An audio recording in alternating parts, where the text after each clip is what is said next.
एक जवान और खूबसूरत शहजादा था जो दिल का बहुत नर्म और सच्चा था। सल्तनत के बावजूद वो तन्हा महसूस करता था।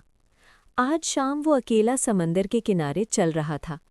लहरें हल्की आवाज़ के साथ किनारे से टकरा रही थीं और शहजादा अपनी सोचों में गुम था। शहजादा कुदरत का दीवाना था। उसे समंदर और उसकी मखलूक बहुत पसंद थी। सबसे ज़्यादा वो जलपरी के बारे में सोचता था। वो अक्सर कहता, काश मेरी जिंदगी की साथी एक मरमेड यानी जलपरी हो जो मेरे जज्बात को समझ सके।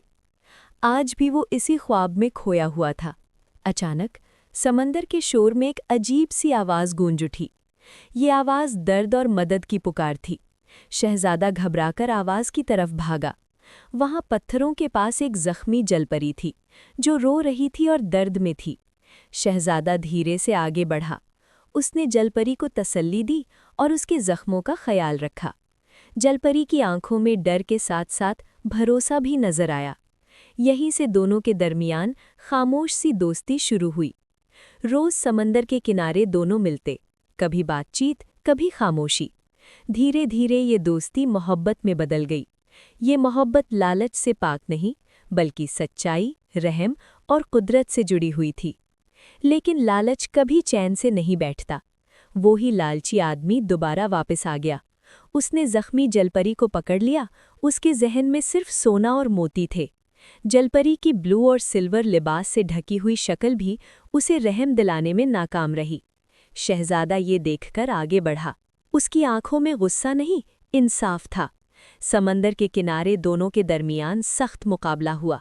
लहरें तेज हो गईं, हवा गरज उठी। शहजादा पूरी ताकत और हौसले के साथ लड़ता रहा। आखिरकार लालची आदमी हार गया और भाग गया। जलपरी आज़ाद हो गई और शहजादा उसका हकीकी मुहाफिज बन गया। उसी लम्हे एक बुजुर्ग जादूगर वहां आया।